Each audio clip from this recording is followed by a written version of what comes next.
Hey there, I'm Maz, and welcome to Maz Show. This is your space to explore big ideas through books, society, knowledge, and history, all with one goal to build a better world and a brighter future. If you are curious, reflective, and ready to grow, you're in the right place. So tap follow, hit subscribe, and let's get thinking.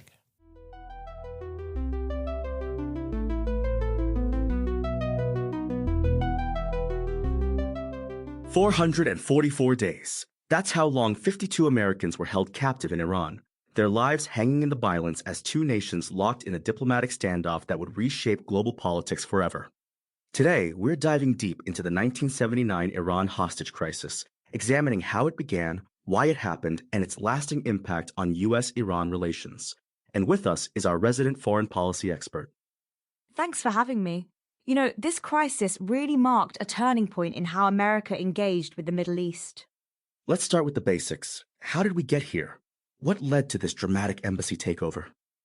Well, the seeds were actually planted back in 1953 when the CIA helped overthrow Iran's democratically elected Prime Minister, Mossadegh, and installed the Shah as ruler. Wait, so the U.S. actually helped overthrow an Iranian government before? Exactly. The US and Britain orchestrated what was called Operation Ajax because they were worried about Iran nationalizing its oil industry and potentially aligning with the Soviet Union. And how did that decision play out over the long term? According to UCLA professor James Gelvin, when the Shah was overthrown in 1979, that 1953 intervention, quote, re-emerged in the national consciousness of Iran. It created deep-seated mistrust. So there was already this underlying tension. Right. And then in October 1979, President Carter made what seemed like a humanitarian decision, allowing the deposed Shah into the US for cancer treatment. But that decision had major consequences, didn't it? Huge consequences. On November 4th, about 500 Iranian students stormed the US embassy in Tehran. They were demanding the US send the Shah back to face trial. And how many Americans were taken hostage? Initially, they seized 66 Americans. But about 2 weeks later, Ayatollah Khomeini ordered the release of all women and African Americans, claiming they were unlikely to be spies. That's fascinating. So they were making calculated decisions about who to keep as hostages. Absolutely. And here's what's really interesting. The new Iranian government actually used this crisis strategically to unite their people behind their proposed constitution. How so? Well, they held a referendum on their new constitution in December 1979, right after the embassy takeover. The crisis helped rally Iranians around the new theocratic government. So what was the initial U.S. response to the takeover? Carter first tried diplomacy. He sent two former officials to negotiate, but Khomeini refused to even meet with them. And then economic measures came into play, right? Yes, on November 14th, Carter froze Iranian state bank accounts in the US. He also imposed an embargo on Iranian oil imports. But those measures didn't seem to have much effect. No, they didn't. And that led to one of the most dramatic moments of the crisis, Operation Eagle Claw in April 1980. The rescue mission, right? How did that unfold? It was a complete disaster. 2 helicopters collided in the Iranian desert. 8 American soldiers died. The mission had to be aborted before they even reached Tehran. That must have been devastating for the Carter administration. It was. And it actually led to a major shakeup. Secretary of State Cyrus Vance had opposed the rescue mission and resigned in protest. Wait, the Secretary of State resigned over this? Yes, it was the first time since 1915 that a Secretary of State had publicly resigned over a policy disagreement. That really shows how divisive this crisis was, even within the administration. Exactly. There was this huge split between the State Department's diplomatic approach and the National Security Council's push for military action. You know what's interesting? In the middle of all this, there was actually a successful rescue. Ah, you're talking about the Canadian caper, when 6 American diplomats escaped with help from the Canadian embassy. How did they manage that? The Canadians provided them with fake passports and helped smuggle them out in January 1980. It was like something out of a spy movie. Meanwhile, the main crisis just dragged on and on. Yes, and it was having serious effects on American politics. The crisis dominated headlines and made Carter's administration look weak and ineffective. And the Soviets took advantage of that weakness, didn't they? They absolutely did. In 1979, Soviet-backed rebels made gains in several countries, and in December they invaded Afghanistan. So how did the crisis finally end? Through complex negotiations with Algerian diplomats acting as intermediaries, Iran wanted its frozen assets released and sanctions lifted.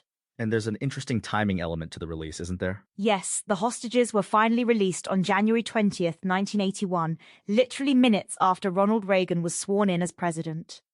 That timing seems deliberate. Many people believe Iran deliberately waited until Carter was out of office, one final insult to the president they'd humiliated for 444 days. Let's talk about the lasting impact. How did this crisis change things? Well, it completely transformed US-Iran relations. In 1984, the US designated Iran as a state sponsor of terrorism, a designation that still stands today. And the hostility has continued, hasn't it? Absolutely. Over the next decades, there were numerous confrontations, from the Iran-Contra affair to disputes over Iran's nuclear program. Even today, in 2025, we're seeing tensions flare up. Right. Just recently, there were US strikes on Iran's nuclear sites, followed by Iranian retaliation. The cycle of hostility continues. It's remarkable how one crisis could have such long-lasting effects. And it really shows how historical events can poison international relationships for generations. You know what's particularly striking about this whole story? What's that? How a seemingly humanitarian decision, letting the Shah into the US for cancer treatment, could trigger such a massive crisis. Exactly. It shows how in international relations, even well-intentioned actions can have unforeseen and devastating consequences. And those consequences can echo through decades. The hostage crisis really marked the beginning of modern US-Iran relations, defined by mistrust, hostility, and missed opportunities for reconciliation. It's a sobering reminder of how quickly international relationships can unravel. And how hard they can be to repair once they're broken. You know, those 444 days changed everything, and we're still living with the consequences today. Indeed. Sometimes the most important stories aren't about what happened, but about what changed forever because of it. And this crisis certainly changed everything. Remember, history isn't just about dates and events. It's about understanding how the past shapes our present.